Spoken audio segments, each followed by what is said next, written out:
This Family Life News podcast is made possible by the support of listeners like you. Good afternoon. I'm Family Life News anchor Sarah Harnish, filling in for Greg Gillespie on Faith Under Fire. Today we take a look at pregnancy resource centers under attack in New York State. With me, Alliance Defending Freedom's legal counsel, Gabriella McIntyre. Hello there. Hi, how's it going? We're going to talk about Tish James today.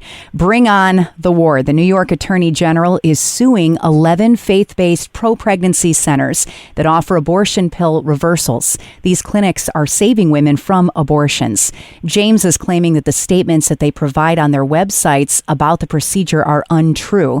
And she filed against them, and then you guys filed against her. So can you tell me a little bit more about your lawsuit? Sure. So first of all, in her May lawsuit, Attorney General James sued those centers and Heartbeat International because of their statements, which are both positive and truthful, about the safety and efficacy of what's called abortion pill reversal. Other names for that are progesterone treatment or supplemental progesterone. And she's attempting to censor their speech about this life-saving option, and in doing so, she's preventing women who no longer want to go through with their chemical abortions from even hearing about the option to potentially save their child. And so our clients also make those same statements, and so their speech is being chilled because they're all the while at risk of also being targeted for litigation by the Attorney General. And that's unlawful under the First Amendment, which is why we sued. Are the statements that are on their website untrue? Similar claims seem to be made on many websites at pro-life clinics across the country. Absolutely not. Many women regret their abortions, and some choose to reverse the effects of chemical abortion drugs before taking the second drug in the abortion drug process. And this has the potential to save the baby's life and has been successful in over 5,000 cases. It's supported by studies showing that it has a 64 to a 68% success rate. And like I said earlier, APR is simply progesterone treatment. Progesterone is a vital pregnancy hormone. It's naturally produced by a woman's body during pregnancy. And mifepristone, the first abortion drug, blocks progesterone receptors in a woman's body, which cuts off the baby from life-sustaining nutrients and kills the baby. So the idea is to flood the woman's body with supplemental progesterone to counteract the life-ending effects of that first abortion drug. Do you think that this lawsuit is just to find some way to shut these clinics down?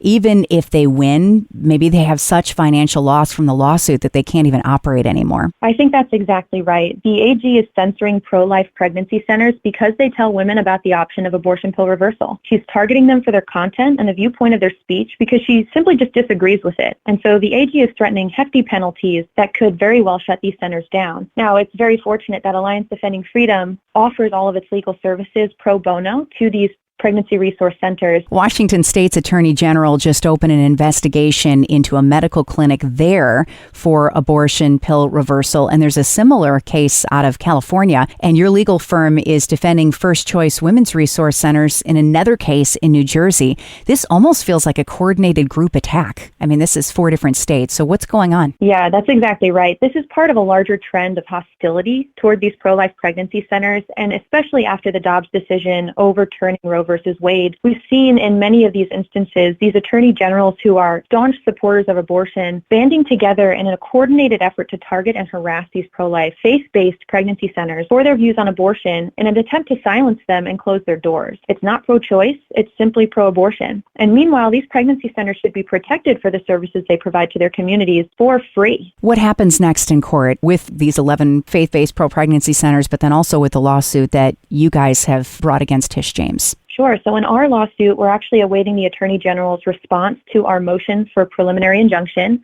And that motion is essentially just to try to stop Attorney General James from coming after our pro-life, faith-based pregnancy centers that we represent while we litigate the merits of the suit. And we expect her response to that at the end of July. Will this lawsuit stop the other lawsuit if you win it? The one that you guys brought, will it stop the first lawsuit? Well, it's a little complicated. The lawsuits are happening in different jurisdictions. One's in state court and then also with different clients. So it's hard to say, but if we win on our federal constitutional claims in federal court, it certainly should have an impact at least on the constitutional claims that they are raising in the state court. Do pregnancy resource centers stand a chance in a liberal America that seems to increasingly devalue life? Yeah, what a question. Well, it's certainly a battle, especially in a hostile state like New York, to operate without being targeted or harassed by either your community members or even your government in this case. But our clients are such strong supporters of life, and they truly want to support the women and men in their communities who are facing unplanned pregnancy. And so their faith actually compels their action and drives them to continue, even in the face of adversity. And they know their mission and it has eternal consequences. So they're staunch supporters of life, and they continue on, even in the face of all that's going on. I know we all felt a big blow with the mifepristone ruling out of the U.S. Supreme Court. It was kind of a kick in the face to the pro-life movement. And sometimes I feel like it's like one step forward and then 10 steps back. And the voices feel so small compared to the voice that is for abortion. And now the Biden administration is pushing this whole women's rights thing. They've made abortion like a attack on female choice, on what they're going to do with their body. And it's murder. Abortion is murder. So it definitely gets a little bit exhausting. And I can't even imagine how you guys are out in the courtroom fighting this every single day.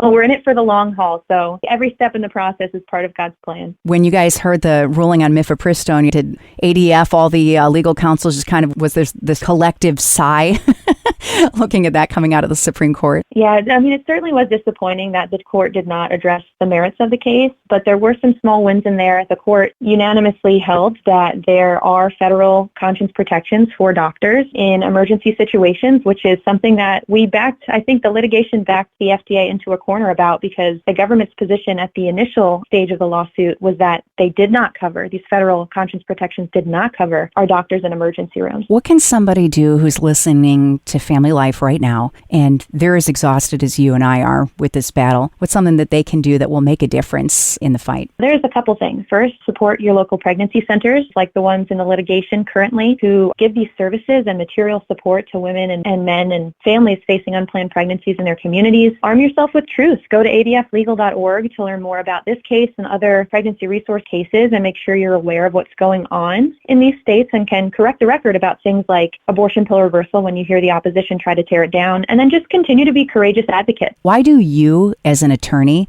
choose every single day to get up and step onto this battlefield again and again and again? Yeah, it's because I know this is as much a spiritual battle, I think, as it is a legal battle. And God has gifted me, praise Him, with these particular talents to help those who are fighting to keep the door open for the gospel and fighting for life to achieve those goals. And so the work that we're doing now is so fulfilling. And our clients, they really fill my cup with their sacrificial love, their courage. It's really inspiring me to go head first every day into some of these really hostile legal battles that even some friends don't want to talk about in my personal life, because they remind me why I'm doing it and for whom I'm doing it. Well, you're supported by prayer with us. We definitely back what you guys are doing and are so grateful for the sacrifices that you give every single day in these courtrooms across the country. So thank you for fighting our Attorney General. We're all standing here cheering you on from behind the microphones and behind the radios across New York and Pennsylvania. Thank you. We could definitely use your prayers and definitely use those cheers.